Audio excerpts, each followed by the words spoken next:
இலக்கை நோக்கி டுவர்ட் த கோல். இந்த நிகழ்ச்சிக்கு உங்களை அன்புடன் வரவேற்கிறோம்.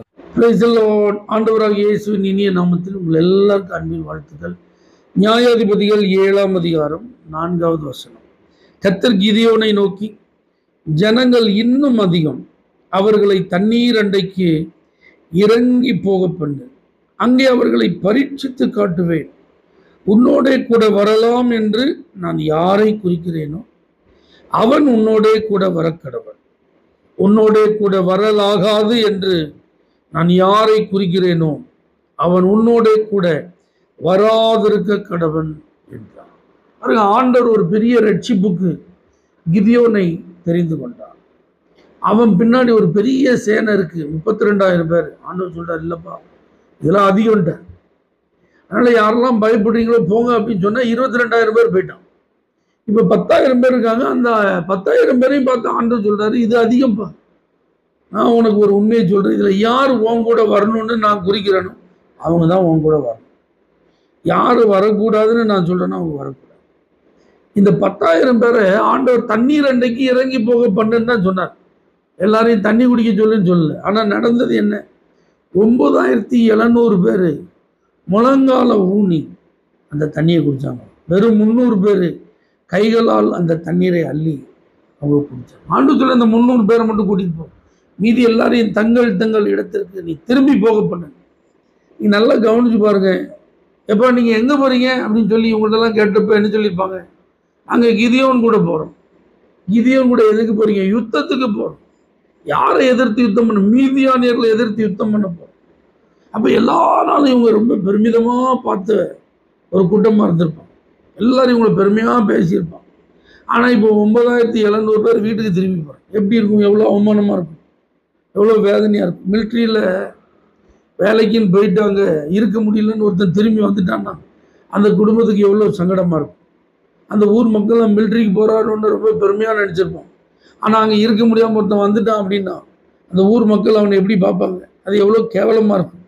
அதே போலதான் 9,700 பேர் திரும்பி போயிட்டான். ஆண்டவர் திரும்பி போக வச்சுட்டான். நீ போ, நீ லாய்க்கு இல்லை, நீ சரியில்லை, நீ தகுதி இல்லைப்பா, நான் ஒரு பெரிய ரட்சிப்பை கொடுக்க போறேன், அந்த ரட்சிப்புல பங்கெடுக்க உனக்கு என்ன இல்லை, பாக்கியம் இல்லைன்னு திரும்ப அனுப்பிட்டார். அதுக்கு ஒரே காரணம் முழங்கால ஊன்று. அப்ப முழங்கால ஊன்றுதல் என்பது நான் இதற்கு என்னை அர்ப்பணிக்கிறேன், சரணடைகிறேன், அடிமை அப்படின்னு அர்த்தம். அப்ப பாருங்க, தண்ணி அவசியம் தான், தாகத்துக்கு தண்ணி குடிக்கணும், தேவைதான். ஆனா இவங்க பாருங்க, அந்த தண்ணிக்கு முன்னாடி முழங்கால ஊனி தண்ணியே எப்பவும் தண்ணியே குடிச்சிட்டு இருக்க முடியுமா? யோசிச்சு பாருங்க. ஆனா தங்களுடைய கைகளால் அள்ளி குடிச்சவங்களை மட்டும் ஆண்டவர் தனியா பிடிச்சிட்டார். இதே போலதான் இன்றைக்கும் ஆண்டவர் ஒரு எழுப்புதலுக்கு என்று ஒரு சேனையை உருவாக்கி கொண்டிருக்கிறார். ஒரு பெரிய ரட்சிப்புக்கு என்று ஒரு கூட்டத்தை கர்த்தர் ஆயத்தப்படுத்தி கொண்டிருக்கிறார். இதுல எண்ணிக்கை அவருக்கு பெருசே கிடையாது. ஏன்னா கொஞ்சம் பேரை கொண்டாகிலும் அநேகம் பேரை கொண்டாகிலும் ரட்சிப்பது அவருக்கு சாதாரண விஷயம். ஆனா ஆண்டவர் எதிர்பார்ப்பது என்னன்னா, இந்த உலகத்துக்கு முன்னாடி மண்டியிடக்கூடாது, சிற்றின்பங்களுக்கு முன்பாக மண்டியிடக்கூடாது, பணம் புகழ் பெருமைக்கு முன்பாக மண்டியிடக்கூடாது. ஆண்டவருக்கு முன்பாக மட்டும்தான் முழங்கால் படியிடணும். ஆண்டவரே உமக்கு நான் அடிமை, ஆண்டவரே உம்மிடத்தில் என்னை அர்ப்பணிக்கிறேன், ஆண்டவரே உமக்கு முன்பாக நான் சரணடைகிறேன். இப்படி முழங்கால் போட்டவங்க தான் ஆண்டவருக்கு தேவையே தவிர மற்ற காரியங்களுக்கு முக்கியத்துவம் கொடுக்கிறவங்க ஆண்டவருக்கு தேவையில்லை. பாகாலுக்கு முன்பாக மண்டியிடாத 7,000 பேர் இருக்காங்கன்னு ஆண்டவர் சொல்றார். அப்படின்னா என்ன அர்த்தம்? அன்னைக்கு இருக்கிற எல்லாரும் பாகால வணங்குறதுக்கு முழங்கால் போட்டாங்க. ஆனா ஒரு 7,000 பேரை கர்த்தர் மீதி வச்சிருந்தார். அது மாதிரி இன்னைக்கும் ஆண்டவர் தமக்கு தேவையா இப்படி யாரு மீதி இருக்கிறான்னு தான் பார்க்கணும். செல்போன் நமக்கு தேவைதான், ஆனா செல்போனே வாழ்க்கைன்னு இருக்க முடியுமா? தூக்கம் நமக்கு தேவைதான், எப்ப பார்த்தாலும் தூங்கிட்டே இருக்க முடியுமா? சாப்பாடு நமக்கு அவசியம்தான், எப்ப பார்த்தாலும் சாப்பிட்டுட்டே இருக்க முடியுமா? நண்பர்கள் உறவுகள் நமக்கு அவசியம் தான், எப்ப பார்த்தாலும் அவங்க கூட நம்ம இருக்க முடியுமா? இப்படி இந்த உலகத்துல நம்ம இருந்தாலும் உலகம் நமக்கு தேவைதான், ஆனா உலகமே நமக்கு தேவைன்னு இருக்க முடியுமா? இல்லை. தேவையானதை மட்டும், அவசியமானதை மட்டும், பிரயோஜனமானதை மட்டும், நமக்கு தேவை உள்ளதை மட்டும்தான் எடுத்துக்கொள்ளணும். மீதியெல்லாம் விட்டுருணும். இல்லை எல்லாமே நீங்க தான், பணம் எல்லாத்துக்கும் உதவும், அதனால எப்பவும் பணம் இல்லை இல்லை, தேவையானதுக்கு மட்டும். நிறைய பணத்தை கர்த்தர் தருகிறார், எதுக்கு செலவு பண்றோம்? 24 மணி நேரத்தை தருகிறார், எப்படி செலவு பண்றோம்? இதெல்லாம் கர்த்தர் பார்க்கிறார். இதுல சரியில்லை, இதுல நம்ம அதற்கு மண்டிட்டுட்டோம்னா தங்கள் தங்கள் இடத்துக்கு நீ அனுப்பிடுன்னு சொன்ன மாதிரி நம்மளை அனுப்பிடுவார். அப்படின்னா என்ன அர்த்தம்?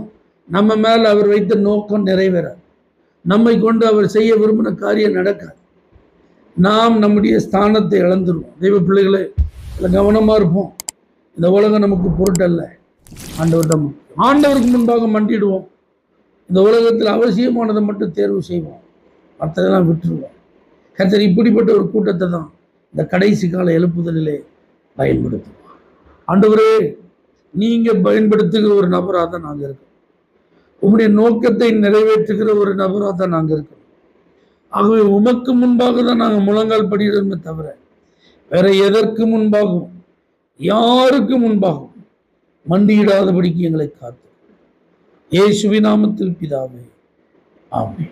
For prayer contact, Pastor J. J. Kumar, El Shaddai Ministries, 9500252586, Surandai.